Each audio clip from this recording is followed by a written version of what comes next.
देखिए, आपका जो शुरू किया गया था, हिंदू मैरिज एक्ट शुरू किया गया था।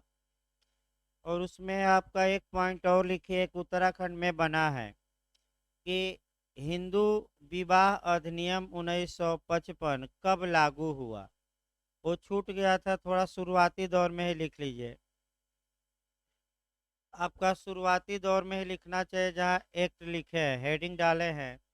तो हिंदू विवाह अधिनियम 1955 18 मई 1955 से लागू है।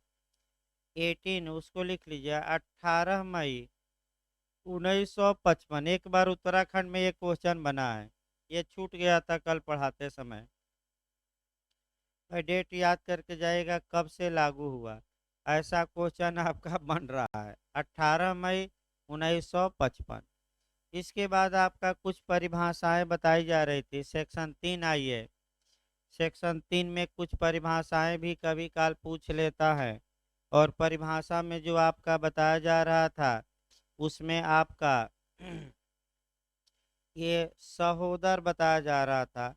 यूटराइन ब्लड या सहोदर धारा 3 की उपधारा डी में परिभाषित है।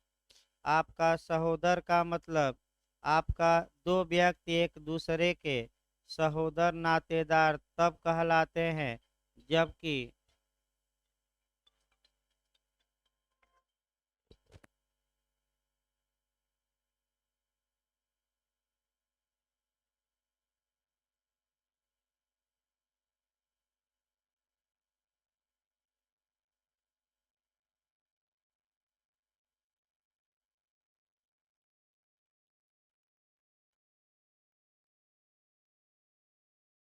देखिए, आपका सहोदर भी पूछ सकता है। फिर एक बार देखिए, दो व्यक्ति एक दूसरे के सहोदर नातेदार तब कहलाते हैं जबकि वे एक ही पूर्वजा से किंतु उनके भिन्न पत्नियों से जन्मे हो।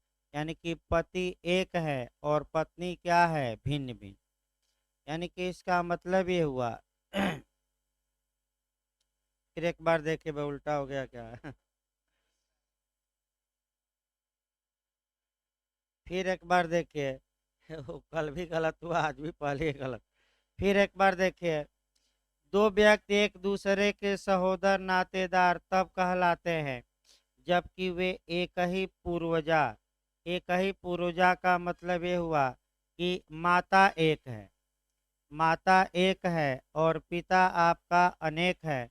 यानी कि पिता दो है माता एक पिता अनेक, एक लाइन में याद रखे।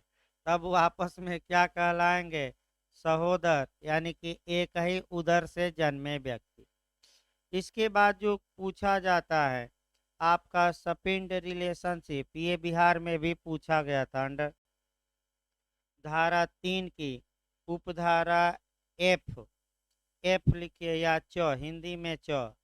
आपका सपिंड नातेदारी, तो सपिंड ये पूछा गया था कि माता की ओर से कितना ऊपर वाली पीढ़ी और पिता की ओर से कितना ऊपर वाली पीढ़ी। तो इसको लिखिए, तो माता से ऊपर वाली परंपरा में तीसरी पीढ़ी तक, याद करके जाइएगा।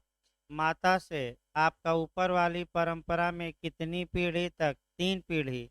और पिता से 5 पीढ़ी। बस 2 लाइन याद रखिए, माता से 3 पीढ़ी और पिता से ऊपर कितनी पीढ़ी, 5 पीढ़ी तक के लोग आपस में क्या माने जाएंगे, सपिंड।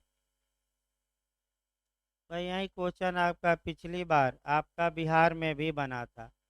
ये हो सकता है पूछ ले कि इसके पहले ये पीढ़ी कितनी थी, तो ज्यादा थी। माता की ओर से 5 थी और पिता की ओर से 7। उसको कहीं लिख लीजिए तो अलग से। 1955 के पूर्व, इसमें फिर से एक बार देखिए, सपिंड नातेदारी शॉर्टकट में लिखिए, माता की ओर से ऊपर की 3 पीढ़ी, पिता की ओर से 5 पीढ़ी, इतना ही लिखिए। लिख लिए। इसके बाद लिखिए भाई, पाप हो सकता है प्राचीन में पूछ ले। देखिए, 1955 के पूर्व इसी में लिखिएगा 1955 के पूर्व माता की ओर से 5 पीढ़ी, भाई ऊपर वाली, नीचे वाली नहीं, माता की माता ऊपर वाली, माता की ओर से 5 पीढ़ी तथा पिता की ओर से 7 पीढ़ी तक के लोग सपिंड माने जाते थे।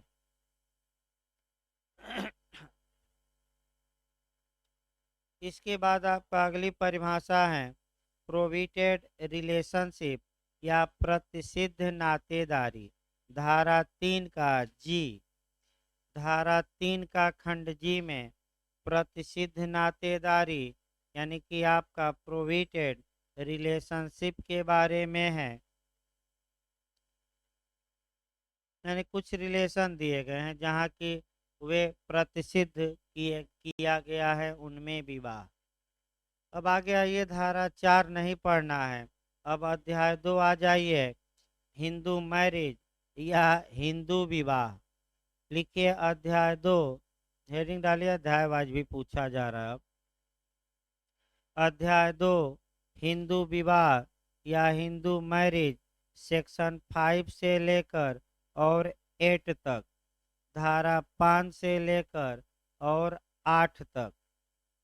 यहाँ से भी आपका एक क्वेश्चन इस चैप्टर से मिलता है निश्चित। जो बिहार में क्या बना, एचजेएस में क्या बना, उत्तराखंड में क्या बन सकता है, और यहाँ आपका कुछ समस्या भी पूछी जाती है।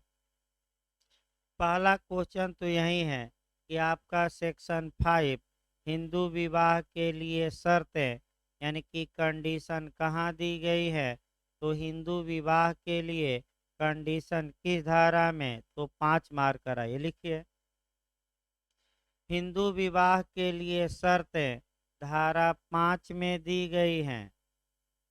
पहला नियम। दूसरा नियम, कितनी शर्तें दी गई हैं, तो 5। तो धारा 5 में एक लाइन में भी लिख सकते हैं कि हिंदू विवाह के लिए शर्तें धारा 5 में दी गई है, और कितनी शर्तें दी गई है, 5। यानी कि दो हिंदुओं के बीच विवाह अनुष्ठापित होगा यदि इन शर्तों का क्या किया जाए, पालन। अब शर्तों को पहले अलग अलग करिए। आपका बिहार का ही पिछली बार का क्वेश्चन है, पिछली बार ही जे में आया, वह ये पूछा कि किस शर्त का वायलेशन करने पर मैरिज या विवाह बातिल होगा, शून्य होगा, और किस शर्त का उल्लंघन करने पर विवाह शून्यकरणी होगा, वाइडेबल होगा। शून्यकरणी पर भी बिहार क्वेश्चन कॉन्टेक्स्ट से बनाया था, तो बिहार का ही 2 क्वेश्चन पहले देखा जाए, उत्तराखंड में भी रिपीट कर सकता है। अगर हम कहें कि शून्य विवाह, बातिल विवाह, इसका मतलब कि कानूनन वह विवाह माना ही नहीं जाएगा। अगर ये हम कहें कि वाइडेबल मैरिज, शून्यकरणी विवाह, तो आपका बिहार में कॉन्टेक्ट में भी पूछा गया था, वही नियम हिंदू लॉ में भी लागू होगा। शून्यकरणीय का मतलब ये होता है कि केवल एक पक्षकार को विकल्प रहता है। तो विवाह के एक पक्षकार को विकल्प जब रहे, या तो वह विवाह को माने या कोर्ट में जाकर विवाह को शून्य घोषित कराए, तो इसे हम कौन सा विवाह कहेंगे, शून्यकरण। शून्यकरणी विवाह के बारे में अब उत्तराखंड का ही क्वेश्चन, शून्यकरणी विवाह आपका किस सेक्शन में दिया गया है, 11 की 12 में, रट कर जाइएगा, किस में दिया है, आपका 12 में। और वार्ड या बातिल विवाह कौन होगा, ये कहाँ है, 11। रट्टा मार कर जाइएगा। शून्यकरणी मतलब क्या, एक पक्षकार को क्या रहता है, विकल्प। संविदा में भी देख सकते हैं। आपका एक उदाहरण देखा जाए, मान लीजिए एक उदाहरण देखिए वाइडेबल पर।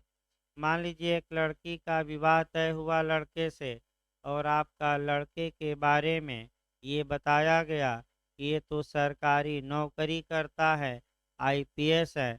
लड़की वालों ने विश्वास किया और विवाह हो गया। तत्पश्चात जब विवाह हो गया, तो पता लगा कि ये आईपीएस नहीं बल्कि गधा चराता है, भैंस भैंस को पालता है और घास छीलता है खेत में। तो यानी कि लड़की के साथ क्या हो गया, धोखा। तो किसको विकल्प होगा, या तो वह विवाह को माने या कोर्ट में जाकर कहे कि हमारे साथ धोखा हुआ है और इस आधार पर कोर्ट हमारे मैरिज को क्या करे, रद्द करे, बातिल घोषित करे। तो किसको विकल्प है, दोनों को कि एक को, एक को, केवल लड़की को। तो ये विवाह क्या हो गया, शून्य की शून्यकरणी। लेकिन एक लाइन और याद रखिए, शून्यकरणी विवाह तब तक वैलिड होता है जब तक कोर्ट द्वारा उसे शून्य घोषित न कर दिया जाए।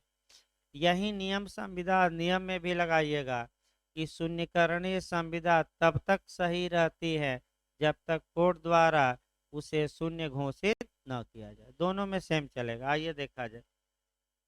अब जहाँ तक शर्तों का पहले बंटवारा कर दीजिए पांचों, कि किन शर्तों का उल्लंघन करने पर विवाह शून्य होगा। तो उसको लिखिए, शर्त नंबर पहली, चौथी और पांचवी। शर्त नंबर फर्स्ट, फोर्थ और फाइव। बैरक पर भी लिख सकते हैं जहाँ शर्तें दी गई, नहीं तो अलग से भी लिखिए, बिहार में ही पूछा गया था। अगर कंडीशन फर्स्ट का या फोर्थ का या फाइव का वायलेशन करके मैरिज किया जाता है तो वह मैरिज क्या होगा, धारा 11 के तहत वाइड होगा, शून्य होगा, उर्दू में बातिल होगा। लिख लिए ये। इसके बाद दो शर्तें और बचती हैं, आपका सेकंड और थर्ड। तो सेकंड और थर्ड का वायलेशन होता है तो वह विवाह वाइडेबल होगा, यानी कि क्या होगा, शून्यकरण। तो सेकंड थर्ड में लिखिए भाई, सेकंड और थर्ड। हो सकता है ये पूछ ले, क्योंकि बिहार चूंकि दूसरा पूछा है तो हो सकता है अब ये उत्तराखंड पूछ ले। तो सेकंड और थर्ड का उल्लंघन करना क्या होगा, वाइडेबल। किस धारा में, धारा भी रटते रहिए, 11 की 12, 12 भाई सेक्शन पूछा गया। अगला देखिए। अब आपका बेरक शुरू किया जाए। दो हिंदुओं के बीच विवाह उस सूरत में अनुष्ठापित किया जा सकेगा जिसमें कि निम्न शर्तों की पूर्ति हो। तो दोनों पक्षकारों में से किसी का पति या पत्नी विवाह के समय जीवित नहीं है, यानी कि आपका इसका मतलब समझिए, 4-5 क्वेश्चन तो यही बनता है। यानी कि इसका मतलब ये हुआ, ध्यान से देखिए भाई, आपका कई धाराएं यहाँ आपका निपट जाएंगी। कई धाराएं, ए आपका पुरुष है और बी स्त्री है। अब 2-3 क्वेश्चन तो उत्तराखंड ऐसे ही बनाता है कि अगर दो पुरुष आपस में मैरिज करते हैं या दो महिलाएं आपस में मैरिज करती हैं तो उस मैरिज का क्या होगा, तो वह मैरिज वाइड होगा, बातिल होगा, शून्य होगा। अब दिमाग कहीं और न लगाइएगा। 377 पर 377 के तहत रिलेशन को दंडनीय अब बनाने से छूट दे दी गई है, लेकिन मैरिज में कोई संशोधन नहीं। यानी कि पुरुष पुरुष से, स्त्री स्त्री से मैरिज करती है तो वह मैरिज हर हाल में क्या होगा, अभी भी भारत में वर्ड, ये विदेश नहीं है, कुछ विदेशों में मान्य है। दूसरा ये जो क्वेश्चन बना उसको लिखिए। आपका अगर एक नपुंसक हैं, अगर नपुंसक से की गई शादी क्या होगी, तो आपका शून्यकरणी होगी। लिखिए, नपुंसक से किया गया विवाह शून्यकरणीय होगी। एक पक्षकार भाई देखिए उसमें, यदि फिर एक बार देखिए, यदि विवाह का एक पक्षकार नपुंसक है तो ऐसा विवाह वाइडेबल या शून्यकरणीय होगा। ये उत्तराखंड में आ चुका है। अब आगे आइए, दोनों नपुंसक हो तो क्या होगा, तो वह विवाह शून्य होगा। लिखिए, अगर दोनों पक्षकार नपुंसक हो तो वह विवाह शून्य होगा, यानी कि वाइड होगा। अच्छे से तैयार करके जाइएगा। एक रहेगा तो वाइडेबल और दोनों कहीं दे दे ऑप्शन में तो क्या मारेंगे? वाइड। ये भाई बेयर एक्ट में ना खोजिएगा, ये निर्णय है, ये नहीं कि कहिएगा कि कहाँ है बेयर एक्ट में। बेयर एक्ट में ना खोजिएगा। आगे देखिए। अब आपका जो पूछा जाता है, 4-5 आपका क्वेश्चन इस पर बनाना है। पहला क्वेश्चन ये पहले देख लिया जाए भाई। मान लीजिए ए पूर्व में विवाहित हैं और वह विवाह वैध हैं, यानी कि ए बी से क्या किया है? मैरिज। तो ऐसी दशा में अगर ए पुनः सी से मैरिज करता है तो ए और सी के बीच हुआ मैरिज क्या प्रभाव रखेगा? अब ये देखना है।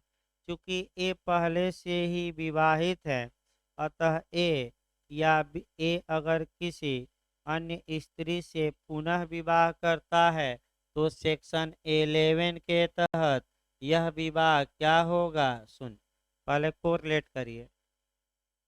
अब दूसरा ये आया कि बी भी कर सकते हैं भाई। अगर बी पहले से विवाहित है बिना डाइवोर्स के, आपका किससे विवाह कर लेती हैं? डी से। तो बी और डी के बीच में हुआ विवाह क्या होगा? शून्य। धारा याद रखिए, किस धारा के तहत? 11। दूसरा देखिए, जो ये ए या बी, ए ही चला जाए। अगर ए किसी अन्य स्त्री सी से विवाह करता है, दूसरा विवाह करता है, तो ए सजा का हकदार होगा, तो सजा पाएगा। तो वह सेक्शन याद रखना है कि हिंदू मैरिज एक्ट का कौन सा सेक्शन है? 17 के 18? भाई देखिए एक बार बेयर एक्ट खोले रहिए, कौन है धारा? तो दूसरी धारा कौन पकड़ना है? 17। कि आपका ऐसा विवाह, फिर एक बार याद रखें, 7 सेक्शन 11 के तहत ऐसा विवाह वाइड होगा, शून्य होगा।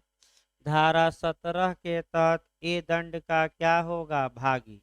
और दंड दिलवा दीजिए तो आईपीसी की धारा 495 या 455, यानी कि ए दंड का भागी होगा आईपीसी की धारा 494 या 455। ये याद रखना है। अब आइए, जो ये सी के बच्चे होंगे उनका क्या होगा? क्या वह एक ही प्रॉपर्टी में हिस्सा पाएंगे कि नहीं? तो तुरंत धारा जोड़िए। कौन सी धारा कहती है कि ये बच्चे जायज होंगे, नाजायज नहीं, और एक ही संपत्ति में, यानी कि उस पुरुष की संपत्ति में अंश के हकदार होंगे? तो सेक्शन वही पकड़ना है। कौन सा सेक्शन? 16। कौन सा सेक्शन एक जुड़ गया? 16। भाई कौन सा सेक्शन जुड़ गया? अब अगला ये, सी मेंटेनेंस की हकदार होगी कि नहीं? तो सी भरण पोषण की हकदार नहीं होगी। लेकिन जो सुप्रीम कोर्ट का निर्णय है कि भले ही सी भरण पोषण न पाए, लेकिन न्यायालय चाहें तो कंपसेशन दिलवा सकता है, जो नया डिसीजन है, यानी कि प्रतिकर खुद दिलवा सकता है, भरण पोषण नहीं, क्योंकि मेंटेनेंस पर क्या लगा दी गई है? रोक। अब आइए इसके बाद से आपका ये जो अगला क्वेश्चन, कब इस उदाहरण में, कब पूर्व में विवाहित व्यक्ति पुनः मैरिज कर सकते हैं, री मैरिज कर सकते हैं, पुनः विवाह कर सकते हैं? तो कब पुनः विवाह कर सकते हैं? तो देखिए, अब वो सेक्शन पकड़ लेना है कि पुनः विवाह कब कर सकते हैं। तो ये किस सेक्शन में आएगा? तुरंत याद रखिए। देखिए तो 15 है ना, 15 में एक और सेक्शन आपका मिल गया। कौन सा? जब भी मर जाए तो ए रीमैरिज कर सकता है। फिर है बात, जब क्या हो, आपका बी मर जाए तो ए क्या कर सकता है? रीमैरिज। दूसरा देखिए, जब ए और बी में डाइवोर्स हो जाए, यानी कि क्या हो जाए? विवाह विच्छेद। या ए और बी में पारस्परिक सहमत से विवाह विच्छेद हो जाए, या बी आपका क्या हो जाए? 7 वर्ष से लापता हो जाए। कितने साल से? पिछले 7 साल से सुना नहीं गया। या बी वानप्रस्थी हो जाए, सन्यासी हो जाए, तो ए क्या कर सकता है? रीमैरिज कर सकता है। याद रखिएगा, रीमैरिज कर सकता है जब आपका बी माने ये। अब उतना नहीं जाना है क्योंकि बहुत सारे नियम हैं, लेकिन आपका जो प्री के लिए पूछा जाता है उतना पर ही रह जाए। तो पहली शर्त आपका कौन सी शर्त बाइगेमी को प्रतिसिद्ध करती है, दुविवाह को प्रतिसिद्ध करती है? तो आपका क्या जवाब रहेगा? धारा 5 की कौन सी शर्त पहली? बाइगेमी या दुविवाह या पुनः विवाह को कौन माने एक से अधिक विवाह पर कौन सी धारा सामान्यतः रोक लगाती है? तो धारा 5 की कौन सी शर्त पहली? उसको लिखिए भाई, आपका लिखिए, 4-5 लाइन लिखिए। धारा 5 की पहली शर्त का उल्लंघन, धारा 5 की पहली शर्त का उल्लंघन करके किया गया विवाह धारा 11 के तहत शून्य होगा। एक ही 2 लाइन में समाहित करता हूँ। धारा 11 के तहत शून्य होगा तथा ऐसा व्यक्ति धारा 17 के तहत दंड का भागी होगा। धारा इसी में ऐड करते रहिए। ऐसा व्यक्ति धारा 17 के तहत दंड का भागी होगा, लेकिन ऐसे विवाह से उत्पन्न बच्चे जायज होंगे।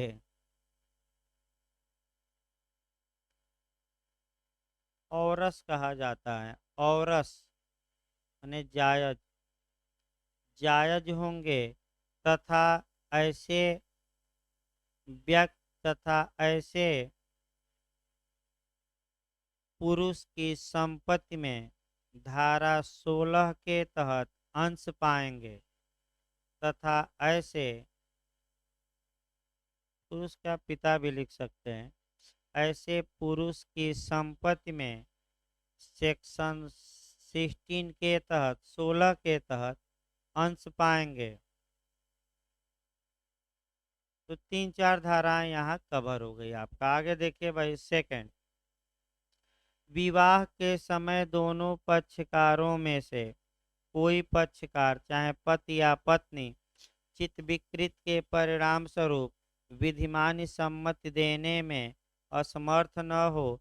यानी कि इसका मतलब ये हुआ कि अगर इतना अनसाउंड माइंड है कोई कि आपका विवाह के लिए सम्मति देने में असमर्थ है, तो ऐसी दशा में यह विवाह क्या होगा, हो जाता है तो शून्य नहीं होगा, शून्यकरणीय होगा। और किस धारा में? 12 में। तो एक उदाहरण देखिए, मान लीजिए ए था, बी थी और ए का विवाह बी से हो गया। जिस समय ए का विवाह हो रहा था वह अनसाउंड माइंड था, यानी कि इतना अनसाउंड माइंड था कि सम्मत देने या रजामंदी अपनी देने में क्या था, समर्थ। तो विवाह के लिए रजामंदी किसने दे दी? तो पुत्र के हित को कौन देखता है, पिता या माता? तो ए के पिताश्री ने एक ही ओर से रजामंदी दे दी। तो जो पागल रहते हैं, देखिए कैसे विवाह कराया जाता है भाई। एक तो आपका बारात जल्दी नहीं जाती, गुपचुप तरीके से विवाह होता है, मंदिर में हो जाता है।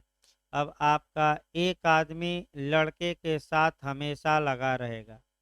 आपका विवाह जब तक की बारात विदाई न हो जाए वह आदमी लड़के के साथ रहेगा, उठाएगा, बैठाएगा और अपना दिशा निर्देशन देखिएगा। कहीं कहीं अगर आप देखे होंगे तो थोड़ा लड़का सोजबक रहता है, सोजबक को यानी कि उसको क्या बोलते हैं भाई, यानी कि दिमाग का हल्का अगर है थोड़ा, तो एक आदमी देखिएगा हमेशा उसके साथ रहेगा और हमेशा उसको डायरेक्शन दिया देता रहेगा। क्योंकि जैसे ही भेद खुलेगा तो आपका क्या करेंगे, घराती बारातियों को लतिया देंगे और लतिया कर वहाँ से क्या करेंगे, भगा देंगे। तो अगर ऐसा है तो वह विवाह वाइडेबल होगा कि आपका, इसका मतलब कि बी का विकल्प होगा कि धारा 12 के तहत या तो वह विवाह को माने, यानी कि ये कह दे कि किस्मत में था ये पागल, तो मैं यहीं पागल के साथ ही रहूंगी। या दूसरा उपाय ये है कि हमारी किस्मत में ये नहीं था, हम इस विवाह को रद्द कराएंगे। तो भी किसका दरवाजा खटखटाए? कोर्ट का, और कह दे कि ये तो निकम्मा पागल था और इस विवाह को क्या किया जाए। तो किस समय पागल? विवाह के समय के विवाह के बाद हो जाता है। विवाह के समय आपका पागल पर उसी समय आपका 84 आईपीसी देख लेना है कि अनसाउंड माइंड किस समय हो, अपराध के पहले कि अपराध के बाद कि अपराध करते समय। चलिए ठीक है, आगे देखिए भाई, खंड भी देखिए। विधिमान सम्मति देने में समर्थ होने पर भी इस प्रकार के या इस हद तक मानसिक विकार से ग्रस्त न हो कि वह विवाह और संतानोत्पत्ति के अयोग्य हो, यानी कि कुल मिलाकर नपुंसक हो। आपका यह मानसिक विकार है। तीसरा, उसे उन्मत्तता का यानी कि पागलपन का बार बार दौड़ा दौड़ा पड़ता हो, तो ऐसी दशा में अगर इन तीन शर्तों का वायलेशन करके मैरिज किया गया है, तो यह मैरिज सेक्शन 12 के तहत क्या होगा? वाइडेबल। अगला देखिए, बहुत डिटेल में आपका तीसरा आपका एज को लेकर है कि आपका एज अभी विवाद भी चल रहा है कि आपका एज को लेकर, तो आपका वर की एज कितनी कम से कम होनी चाहिए? 21 वर्ष। और वधु की एज कितनी होनी चाहिए? आपका 18। तो अगर 18 वर्ष से कम वधु की एज है या वर की एज 21 वर्ष से कम है, दोनों मैरिज करते हैं, तो उसका क्या प्रभाव होगा? तो मैरिज तो शून्य नहीं होगा, लेकिन ऐसे लोग दंड के भागी होंगे। तो दंड के भागी होंगे, मैरिज वाइडेबल हो सकता है। वह आपका ख्यार उल बुगुल बुलुक देखना है, और वो हम अभी बताते हैं, पहले बेरेक्ट हो जाए। यानी कि मैरिज शून्य नहीं है, लेकिन आपका ये मैरिज कराने वाले और करने वाले सजा के क्या होंगे? हकदार। अब सजा के हकदार होंगे, तो आखिर किस धारा में इनके लिए सजा है? तो कौन सी धारा है? 17 के 18।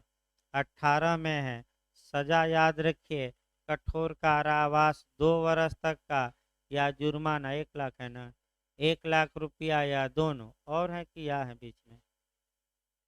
इसको देखिए, अभी लिखवा दे रहे हैं एक लाइन। दंड आपका किस धारा में जाएगा? 18 में, यानी कि हिंदू मैरिज एक्ट की धारा 18 में। देखिए, इसके लिए अलग कानून भी बन गया भाई, बता दिया जाए। बाल विवाह प्रतिषेध अधिनियम 2006। अब पुराना कानून ना पढ़ लीजिएगा, 1929 नहीं, अब नया कानून बना है, बाल विवाह प्रतिषेध अधिनियम आपका 2006 में। और उसमें ये है कि जो बाराती होंगे, घराती होंगे, ये सभी जो बाजा वाले होंगे, अगर ये जानते हैं कि ये माइनर का विवाह हो रहा है, तो बाजा बजाने वाले भी दंड के क्या होंगे? ये माना जाएगा कि बाजा बजा कर ये क्या कर रहे हैं? विवाह को प्रोत्साहित, कि लड़का 18 साल का है, चलो बबुआ विवाह कर लो, अब नहीं तो कब करोगे? तो भाई बाजा वाले घराती बाराती। लेकिन उसमें आपका एक पॉइंट है, वहाँ भी थोड़ा विभेद किया गया है। अगर महिलाएं दुष्प्रेरित करती हैं, तो वह केवल जुर्माने से दंडनीय होगी, कारावास नहीं। और पुरुष बच्चे को दुष्प्रेरित करता है, माता पिता इत्यादि, तो वो लोग 2 साल का कारावास कठोर, या 1 लाख रुपया तक का क्या? इस कानून में नहीं भाई, ये जो बताया जा रहा है, ये बाल विवाह प्रतिषेध अधिनियम 2006, अब 1929 ना मार दीजिएगा, नया कानून बन गया भारत में। तो उस कानून के तहत मैं बता रहा हूँ, इस कानून में तो धारा 18 में है, आपका विभेद नहीं किया गया, अलग बात है। फिर आपका देखिए, आपका तीसरा पॉइंट हो गया, ये भी जाएगा आपका ख्यार उल बुलुक, तुरंत पढ़ लेना चाहिए तीसरे पॉइंट के आधार पर। ख्यार उल बुलुक, ख्यार उल बुलुक का मतलब आपका यौनावस्था का विकल्प। ये जो यौनावस्था का विकल्प दिया गया है ये धारा 13 में है। 13 के क्लाज 2 के आपका फोर्थ उप क्लाज में निकालिए। धारा 13 खंड 2 का चौथा उपखंड निकालिए। देखिए क्या कहा गया है, इसको वयस्कता का विकल्प या ख्यार उल बुलुक कहा जाता है। बुलुक माने वयस्क उर्दू में होता है मेजर। तो आपका देखिए एक दो और शब्द है याद नहीं आ रहा है, देखिए बता देंगे, याद आएगा तो भाई आगे देखा जाए। अगर किसी स्त्री का विवाह 15 वर्ष से कम आयु में हो गया है तो ऐसी दशा में उस स्त्री को ये विकल्प है कि 15 वर्ष से 18 वर्ष के बीच में वह अपने विवाह को कोर्ट में जाकर शून्य घोषित करा सकती हैं, भले रिलेशन पति से बना हो या न बना हो। मुस्लिम विध में एक ही अंतर है कि अगर रिलेशन बना है तो ये विकल्प का प्रयोग नहीं होगा, और हिंदू लॉ में चाहे रिलेशन बना हो न बना हो स्त्री इस विकल्प का क्या कर सकती है प्रयोग। ये भी वाइडेबल ही हुआ क्योंकि किसकी इच्छा पर है, स्त्री की, या तो शून्य घोषित कराए या न कराए। याद रखिएगा किस में है ये, धारा 13 के खंड 2 के किस उपखंड में, चौथे।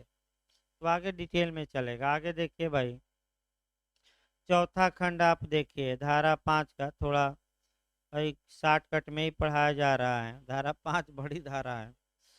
चौथा खंड है जबकि उन दोनों में से प्रत्येक को शासित करने वाली रूढ़ या प्रथा से उन दोनों के बीच विवाह अनुज्ञात न हो, पक्षकार प्रतिषिद्ध नातेदारी की डिक्रियों के भीतर नहीं है। इसका मतलब ये हुआ कि अगर पुरुष और स्त्री आपस में विवाह करते हैं और वह प्रतिषिद्ध नातेदारी की डिग्री डिग्री गिरी में आते हैं तो ऐसा विवाह धारा 11 के तहत वाइड होगा, यानी कि क्या होगा, सुन। लेकिन आपका जो बिहार और उत्तराखंड इसमें टेक्निकल क्वेश्चन बनाया है और वह ये बनाया है कि अगर प्रथा या रूढ़ हो तो क्या होगा। इसका मतलब ये हुआ कि अगर पक्षकारों के बीच ये प्रथा या रूढ़ हो कि प्रतिषिद्ध नातेदारी में भी विवाह हो सकता है तो ये खंड 4 वहाँ लागू नहीं होगा, तो प्रथा या रूढ़ प्रिवेल करेगी। दक्षिण भारत में है कुछ, मैं बता दूं, दक्षिण भारत में आपका कुछ ऐसे रिलेशन हैं जो प्रतिषिद्ध में आते हैं नातेदारी में, फिर भी वहाँ ये कस्टम है कि इन दोनों में विवाह हो सकता है। यानी कि ये जो प्रतिषिद्ध नातेदारियों के बीच विवाह है ये प्रथा और रूढ़ के क्या हैं, अधीन। अगर प्रथा रूढ़ है कि हो सकता है बात, तो वह विवाह शून्य नहीं होगा बल्कि क्या होगा, मान। और नहीं प्रथा रूढ़ है और आपस में किस में आ जाते हैं, प्रोविटेड रिलेशनशिप में, तो ये विवाह क्या होगा, वाइड। तो किस धारा के तहत शून्य होगा, आपका 11 के तहत। ऐसे व्यक्ति दंड के भागी होंगे। दंड देखिए आपका, ऐसे व्यक्ति सजा के हकदार होंगे और इनको सजा कितनी मिलेगी, का कम इसमें सजा है भाई। देखिए आपका, देखिए आपका जो प्रावधान किया गया है आपका सेक्शन 18 को कवर करना है, 18 को आपका देखिए खंड ख में धारा 18 के खंड ख को देखिए। धारा 5 के खंड 4 और 5 में उल्लिखित शर्तों के उल्लंघन की अवस्था में सादे कारावास से जो 1 महीने तक का हो सकेगा या जुर्माने से जो 1000 तक या दोनों, यानी कि चौथी खंड का उल्लंघन करने पर सजा कितना है, कठोर नहीं कि कैसा कारावास, सादा। अधिकतम कितना, 1 मास तक, या जुर्माना 1,000 या दोनों। धारा 18 का खंड बी देखेंगे, ए नहीं। अगला देखिए, इसी प्रकार जबकि उनमें पांचवा खंड देखिए, सपिंड में आते हो, यानी कि अगर पक्षकार एक दूसरे के सपिंड में हो, आपस में विवाह करते हैं, तो धारा 11 के तहत वह विवाह शून्य होगा। ऐसे पक्षकार धारा आपका 18 के क्लाज खंड बी के तहत सजा के हकदार होंगे। सजा कितनी मिलेगी? तो 1 मास तक का कारावास जो सादा हो सकेगा, या 1,000 रुपया जुर्माना, या दोनों। लेकिन यह नियम भी किसके अधीन है? प्रथा और रूढ़। यानी कि अगर विवाह के पक्षकारों में, ये क्वेश्चन बहुत अच्छा बनता है, प्रथा या रूढ़ है ऐसी जो आपका सपिंड में भी विवाह को सही मानती हैं, तो ये कानून लागू नहीं होगा, बल्कि उनके बीच विवाह में क्या लागू होगी? प्रथा या रूढ़। यहाँ जो फिर एक बार याद रखिए, माता की ओर से ऊपर कितनी पीढ़ी तक के लोग सपिंड में आएंगे? याद करिए, 3। प्राचीन काल में कितना था? 5। अब पिता की ओर से 5, और प्राचीन काल में यानी कि 1955 के पहले कितना था? 7। चलिए, इस प्रकार आपका पांचों शर्तें समाप्त हुई। धारा 7 देखिए, हिंदू विवाह के लिए संस्कार या सेरेमनी, इसी में आपका पूछा जाता है। आपका 7 स्टेप या सप्तपदी पूछी जाती हैं, और आपका सप्तपदी के बारे में क्वेश्चन देखिए कैसे बनता है। आपका धारा 7 हिंदू विवाह संस्कार हैं, कुछ हद तक इस बात को बताती हैं, यानी कि कुछ हद तक यह विवाह संस्कार भी हैं, आपका कुछ हद तक अभी बचाया गया है। तो हिंदू विवाह के लिए संस्कार की बात आपका किस सेक्शन में की गई है? सेक्शन 7। देखिए पहला खंड भाई, हिंदू विवाह उनमें के पक्षकारों में से किसी के रूढ़िगत आचारों और संस्कारों के अनुरूप अनुस्थापित किया जा सकेगा। यानी कि ए और बी में विवाह तय हुआ, तो जो विवाह हो सकेगा वह एक ही प्रथा या परंपरा या सेरेमनी या संस्कार के भी अनुसार हो सकेगा, या किसके संस्कार के अनुसार? बी के। चाहे पति के संस्कार जो हैं उनके उनके अनुसार हो, या किसके? जो पत्नी के लोग संस्कार मानते हैं उसके अनुसार। अगला देखिए, जहाँ की ऐसे आचार और संस्कारों के अंतर्गत सप्तपदी हैं, यानी कि 7 स्टेप हैं, वहाँ विवाह पूरा और बाध्यकारी तब हो जाता है जबकि 7वां पद क्या कर लिया जाता है? पूरा। अब देखिए क्वेश्चन क्या बना है, जो ये 7 स्टेप हैं या सप्तपदी हैं, क्या ये विवाह के लिए अनिवार्य है कि नहीं है? नहीं है, अनिवार्य ना मार दीजिएगा। 7 स्टेप विवाह के लिए अनिवार्य नहीं है। क्यों नहीं है? क्योंकि सेक्शन 7 कहता है कि अगर विवाह किया जा रहा है और कोई अन्य संस्कार हैं पक्षकारों के बीच, तो उस संस्कार द्वारा भी वे अपना विवाह संपन्न करा सकते हैं। लेकिन ये भी कह रहा है कि जो संस्कार किया जा रहा है, अगर उस संस्कार में 7 स्टेप का प्रावधान हो, अगर उस संस्कार में, फिर पकड़िए, 7 स्टेप का क्या हो? प्रावधान, तो विवाह तब तक पूरा नहीं होगा और बाध्यकारी नहीं होगा जब तक कि चौथा फेरा पूरा न कर लिया जाए, 7वां। तो आपका कई लोग उल्टा नियम देखते हैं भाई, सीधा नियम देखिए। आपका पहले फेरे को, हाँ देखिए, पवित्र अग्नि जलती रहती हैं, पवित्र अग्नि के समक्ष मंत्रोच्चार होता है, और पति और पत्नी यानी कि वर और वधु दोनों आपका कह सकते हैं कि 7 पग उसको चलते हैं, मैंने 7 बार उसका क्या लगाते हैं, चक्कर। तो जो प्रथम बार चक्कर लगाएंगे उसको प्रथम पदी, फर्स्ट स्टेप। सेकंड बार जो लगेगा सेकंड स्टेप। छठवां बार लगा तो सिक्स स्टेप। और जो सातवां बार लगेगा तो वह सेवन स्टेप कहा जाता है। तो सप्तपदी का मतलब ये हुआ कि केवल सातवां फेरा, ये नहीं कि 6 फेरा भी गिन लीजिएगा। सेवन स्टेप का मतलब सातों फेरे लोग बताते हैं, सातों नहीं, केवल और केवल कौन सा स्टेप, सातवां। भाई प्रथम आपका फेरा को प्रथम ही आपका प्रथम पद कहेंगे, द्वितीय को क्या, द्वितीय, और सातवें को क्या कहेंगे, सप्तपदी। तो सप्तपदी का सप्तपदी करना वैकल्पिक है कि अनिवार्य है, तो वैकल्पिक मार कर आइए। कब अनिवार्य है, जब विवाह, फिर एक बार समझिए, आपका संस्कार के अनुसार हो और उस संस्कार में ये बात हो कि जब तक कि सातवां फेरा पूरा नहीं होगा तब तक विवाह पूर्ण नहीं होगा। तो सातवां फेरा अनिवार्य है विवाह के लिए। अगर 6 फेरा करके दूल्हा भाग गया तो विवाह पूरा होगा कि नहीं।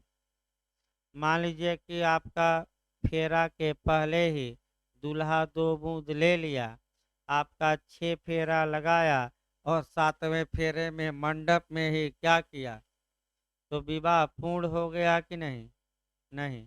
लेकिन सातवां फेरा लगाने के बाद गिर गया तब तो विवाह बाध्यकारी और क्या हो गया।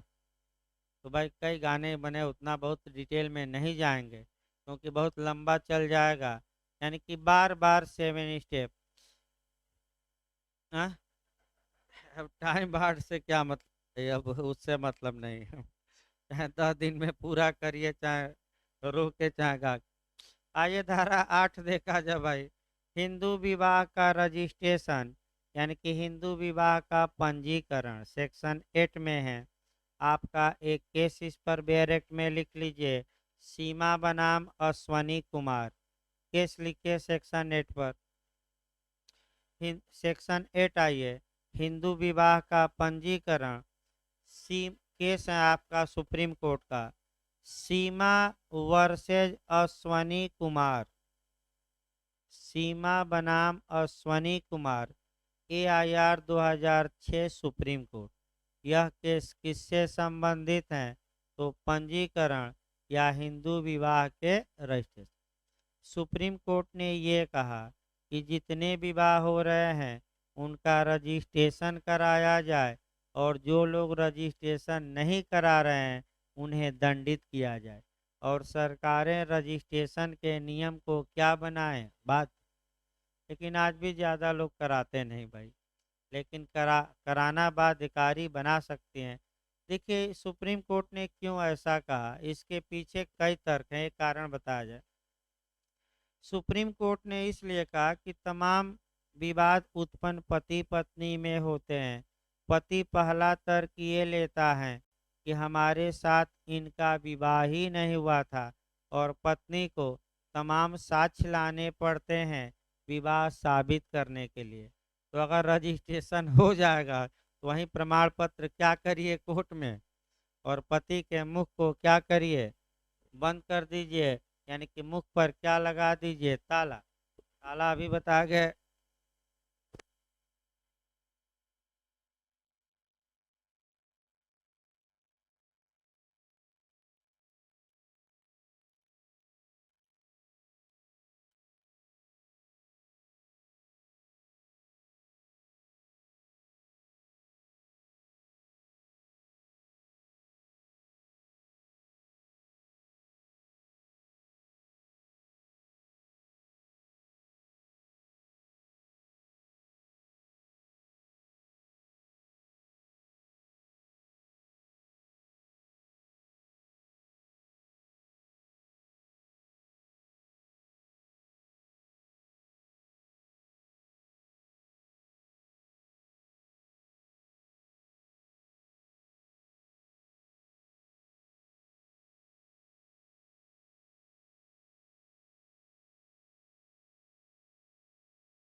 देखिए आपका ये रजिस्ट्रेशन में जो पूछा जाता है कि सुप्रीम कोर्ट ने कहा कि रजिस्ट्रेशन को अनिवार्य बनाया जाए और सीमा बनाम अश्वनी कुमार के केस में कहा तो राज्य सरकार चाहे तो कानून बनाकर रजिस्ट्रेशन को अनिवार्य बना सकती है और जो व्यक्ति रजिस्ट्रेशन नहीं कराएगा वह सजा का हकदार होगा, लेकिन बहुत कम सजा है, 25 रुपया। तो अंडरलाइन कर लीजिए भाई आपका। खंड 2 में नीचे देखिए, पूरा बेरक न पढ़िए। खंड 2 में धारा 8 के खंड 2 में कहाँ पढ़ना है, एकदम निचली लाइन देखिए, उसमें कितना रुपया लिखा है, 25। बस इतना ही पढ़िएगा। केस रजिस्ट्रेशन राज्य सरकार अनिवार्य बना सकती है, न रजिस्ट्रेशन कराने पर कितना इसमें दंड है आपका, 25। अब आइए अध्याय 3 है। देखिए भाई बेरक से भी पढ़ना है भाई, पूरा लिखना नहीं है। दाम्पत्य अधिकारों का प्रत्यास्थापन और न्यायिक पृथक्करण, यहाँ से आपका क्वेश्चन बनने का पूरा चांस रहता है। 2-3 क्वेश्चन इधर से बनते हैं, यानी कि आपका 2-3 क्वेश्चन इधर से आपका बनने का चांस रहता है। पहला क्वेश्चन आपका धारा 9 से बनता है, दाम्पत्य अधिकारों का प्रत्यास्थापन, यानी कि विदाई का दावा करिए। इसका मतलब ये हुआ कि अगर पत्नी पति के यहाँ नहीं जाती, बिना किसी कारण के अलग रह रही है, तो पति सेक्शन 9 का सहारा ले सकता है और कह सकता है, विदाई सामान तक आ जाता है विदाई का दावा। अगर पति नहीं बुलाता पत्नी को, तो पत्नी भी कर सकती है मुकदमा कि हमें छोड़े हैं, बुला नहीं रहे हैं। दोनों पक्षकार कर सकते हैं, यानी कि ज़्यादातर आपका पति ही करते हैं, क्योंकि इसके बाद आपका एक डाइवोर्स का आधार बन जाएगा। तो डाइवोर्स के आधार, तो देखिए इसमें आपका जब पढ़ना है, दो केस आपको पढ़ना है, टी सरिता का केस और आपका एक सरोज रानी का। दो केस याद करके जाइएगा। केस तो भाई 50 हैं, लेकिन 50 नहीं, जो कंपटीशन में पूछा जाता है 2 केस। अब पहले बेयर एक्ट देखिए, तब दोनों केसों को बताया जाए। देखिए आपका दाम्पत्य अधिकारों का प्रत्यास्थापन, जबकि पति या पत्नी में से किसी ने युक्त युक्त प्रतिहेतु मने कारण, प्रतिहेतु ना है तो कारण लिख लीजिए, बिना किसी उचित कारण के एक दूसरे से अपना साहचर्य प्रत्याहृत कर लिया है, यानी कि एक दूसरे प्रत्याहृत कर लिया है मैंने रिवोक कर लिया है।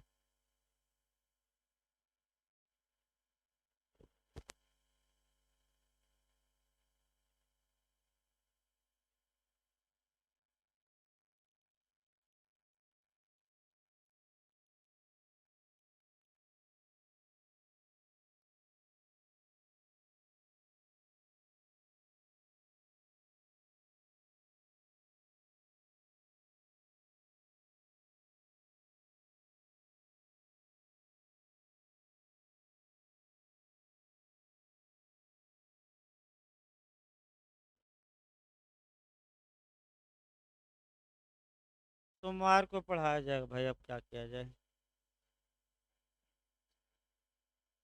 ये भी आपका एक दिन का। हाँ, इसी में और उत्तराधिकार में समय लगता है। संरक्षकता नियम तो एक दिन में समाप्त हो जाएगा।